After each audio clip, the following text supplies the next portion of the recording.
The first day of a new year is supposed to bring hope, renewal, a breath of peace after the fires of December. But on the 1st of January, 1945, Western Europe awoke not to silence, but to the thunder of German engines. It was the last gasp of the Luftwaffe, a final bid for survival by an air force long past its prime. And yet, it would strike with fury and leave scars that outlived the empire it sought to preserve. Why did Nazi Germany commit its final aerial reserves to a reckless, suicidal offensive? And why do the ghosts of Operation Bodenplatte still haunt airfields across Belgium and France today? This is not just a story of tactics and losses. This is a story of young men in cockpits, of friendships cut short by flak, of enemy aces buried in foreign soil, and of one pilot, Ed Catrell, who would walk through fire, memory, and time. It was the closing chapter of Hitler's empire. In December 1944, the German army launched its desperate counteroffensive through the Ardennes forest. The world would come to know it as the Battle of the Bulgia last, bloody gamble to split the Allied front and reach Antwerp. They nearly succeeded, but as the month ended, the American lines held. Bastogne was relieved. The tide turned. Yet the German High Command had one last card to ply a daring aerial assault. Its name was Operation Bodenplatte. Its goal: to cripple Allied air superiority in the West. And its execution would be entrusted to a Luftwaffe running on fumes, faith, and undertrained teenagers. The plan was simple, at least on paper. On the morning of New Year's Day, German fighter units would fly at treetop level across enemy territory, striking Allied airfields across Belgium, the Netherlands, and France in a coordinated surprise attack. It would be a maximum effort-every aircraft that could fly, would fly. The goal: annihilate as many planes on the ground as possible and perhaps turn the tide once more.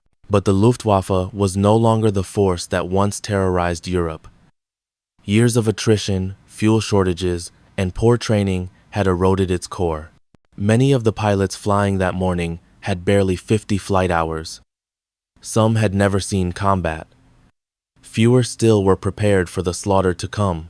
Among the units tasked with this final blow was Jagdgeschwader 4. JG4 led that morning by Oberleutnant Lothar Wolff, their target, the Allied airfield at Le Coulot. But fog, chaos, and poor navigation would steer them instead to a different target: Saint-Trond, home of the 48th Fighter Group of the United States Army Air Forces. On the ground at Saint-Trond, Lieutenant Ed Catrell awoke to what he thought would be a routine day. He wasn't even scheduled to fly. Instead, he was on runway alert, a standby position in which pilots sat in cockpits with engines idling, ready to launch at a moment's notice. His best friend, Lieutenant Ted Smith, had taken off for the scheduled mission. Ed remained behind watchful, waiting. And then, at 9:30 a.m., the sky cracked open. Low and fast came the FW-190S and BF-109S of JG4. At first, the American personnel mistook them for British Spitfires until the bullets began to fall. Within seconds, Saint-Trond erupted into fire and chaos. Gunners scrambled to respond. Mechanics ran for ditches. Pilots like Captain Lloyd White bailed from cockpits, ducking fuel-laden aircraft now turned into bombs. The base was under Siegenaut from the future, but from a fading past, making one final stand. German losses began immediately. Many aircraft still carried drop tanks, betraying poor training.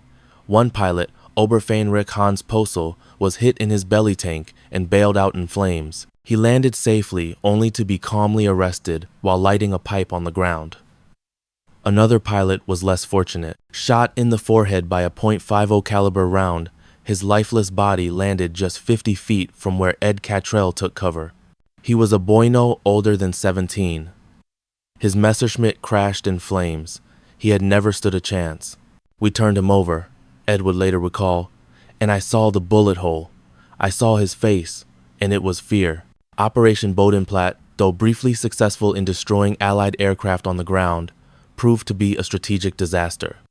The Luftwaffe lost over 270 aircraft in a single day. More than 140 pilots were killed or listed missing, and another 70 captured. Many of these men were irreplaceable veteransum of the last Germany had.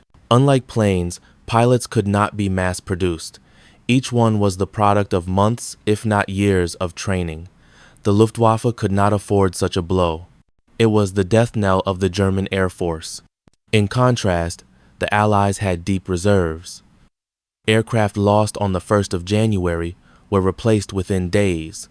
But for the Luftwaffe, Bodenplatte was the final straw. From that moment until the end of the war, German air power existed mostly on paper. Yet the human cost on both sides was staggering. The countryside around Saint-Trond bore the scars for decades. Wreckage remained embedded in trees, in fields, in memories. Locals would speak of the morning when the sky cracked open and boys fell from it. And Ed Catrell? He survived. In March 1945, he received his own plania Thunderbolt he named Feet of Heaven. His wife had just given birth to their first child, a daughter.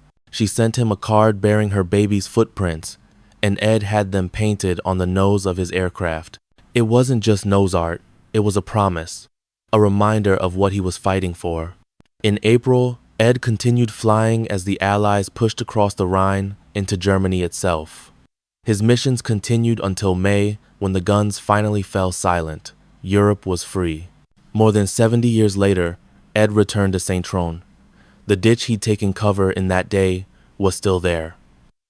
So was the scorched mark on the tarmac where a German plane had crashed and burned. Some ghosts fade, others linger. The Luftwaffe would never recover from Operation Bodenplatte, but its lessons about desperation, about leadership, about the limits of ideology in the face of logistics remain. It was, in many ways, the last swing of a collapsing empire, and it missed. But for those who lived it, for Ed, for Lothar Wolf, for the unnamed teenager with fear frozen on his face, the echoes of the 1st of January, 1945, still ring across the winter skies of Belgium. The war would end for Lieutenant Ed Catrell, not with a climactic dogfight, but with a quiet, final mission is last flight above the shattered towns and bloodied fields of Western Europe. The propeller of his P-47 Thunderbolt, Feet of Heaven, hummed through the misty spring air, carrying a man who had seen comrades vanish, friends fall, and young enemies die in fire and fear. Victory was near. But like many survivors, Ed carried the weight of absence more than the thrill of triumph. He returned home a decorated pilot, but not unchanged. He spoke less of the medals than of the empty bunks left behind. He kept the compass piece from Ted Smith's wreckage in a small box for the rest of his life, a fragment of friendship, and a reminder that survival is not the same as escape. For the Luftwaffe, Operation Bodenplatte was the last offensive gasp of a dying war machine.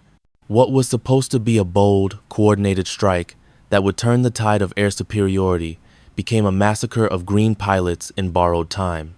More than 200 German aircraft were lost in a single morning, many flown by teenagers, with less than 10 hours of combat training. The numbers may record victory for the Allies, but the battlefield that day was filled with the faces of boys, not ideologies. What makes the story of Saint-Trond so enduring is not the scale of the attack, but its human proximity. Pilots like Ed weren't fighting over grand strategies, they were fighting to survive a dawn they hadn't expected to be so final. In the years following the war, remnants of Operation Bodenplatte lingered on airfields and in memories. Craters were filled, hangars rebuilt, but the scars in the soil remained faintly visible. The Belgian farmer who found the crushed fuselage near his barn remembered it for the rest of his life. So did the children who played with rusted ammunition casings. History had not yet become history. It was still breathing, bleeding, and waiting for someone to return and tell it properly. And someone did. In 2019, Ed Catrell, then 96 years old, stood once more at the edge of that runway in Saint-Trond. The ditch where he dove for cover was still there, overgrown but untouched.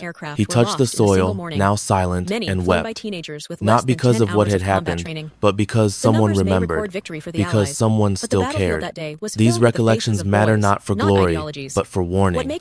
Operation Bodenplatte was a final desperate act by a regime unwilling to admit defeat.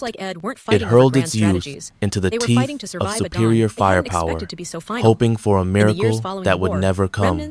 It failed not because of bad luck, but because war, at its core, is not won by surprise, it is lost by delusion. The real legacy of that New Year's morning is not found in wreckage or war records. It's found in the memories of the few who survived, in the tear-streaked face of an old pilot revisiting his past, in the quiet gravestones of men whose lives ended before they could begin. And so we ask, what is the true cost of war when the survivors carry the battlefield inside them for a lifetime? After the war, Ed Catrell, like many veterans, returned to a country ready to celebrate peace, but uncertain how to receive its warriors. There were no grand parades for every airman, no speeches for the quiet ones who came back changed. Ed resumed his life as a husband, a father, and eventually a grandfather, but there were things he never put into words. The war stayed with him, not in nightmares or flashbacks, but in the quiet pauses of daily life, in the way he looked at the sky, in how he stared just a little longer at a folded flag. Many of the German pilots who had attacked Saint-Trond were never identified. Buried under the anonymous stone markers of military cemeteries, they remain ghost young men, used and discarded by a crumbling regime. But in recent decades, historians like John Manro and Ron Putz have worked to give them names again, combing through Luftwaffe archives, casualty reports, and eyewitness testimony to match the unknown to the known. In doing so, they don't seek to glorify the attackers but to humanize the dead, to restore identity to those who were lost in smoke and silence. It's this act-off remembering, of identifying, that gives history its moral power. War anonymizes. It turns lives into numbers, graves into statistics, and whole generations into shadows. But remembrance reverses that erosion. It says, this man was here, he had a name, he laughed, he feared, he died, and he matters. At Saint-Trond, where once fire and steel rained down from the sky, the modern airfield operates quietly now, dotted with civilian aircraft and the distant hum of engines. But beneath the concrete lie the layers of 1,945, the bones of a time when the sky burned and the world teetered on a razor's edge. Visitors can walk the perimeter, some of them unaware of what happened there. But a few pilgrims, sons of veterans, amateur historians know.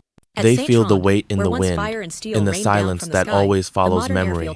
In 2022, a small ceremony was held at the crash site of the unidentified Messerschmitt 109 pilot, who died yards away from where Ed Catrell had hidden in a ditch. Local officials and historians gathered, placing a modest plaque in the grass beside a still visible burn scar in the soil. One speaker, a Belgian schoolteacher, said something that captured the spirit of the moment. We do not choose the war we are born into, but we do choose how we remember it. That memory fragile, flickering is the legacy of men like Ed.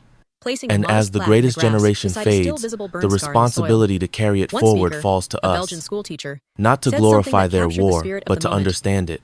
Not to romanticize the violence, but to preserve the humanity. Today, Ed's Thunderbolt no longer soars, but its name survives. Feet of Heaven was more than nose art, it was a prayer, a promise, and a symbol of all that was at stake. A child born during chaos, a pilot fighting for a future he might never see, and a war that ended not with the perfection of peace, but with the imperfect blessing of survival.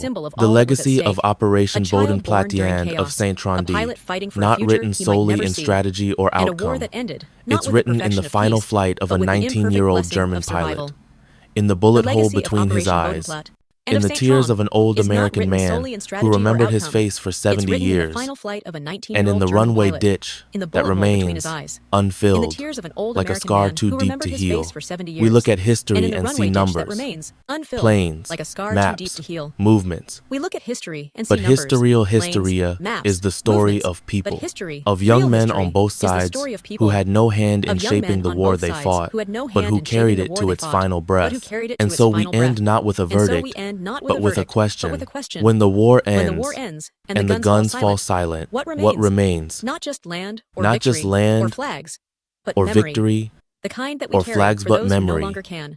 the This has kind that been we Legacy carry for Files. those who no longer can. This has been Legacy Files.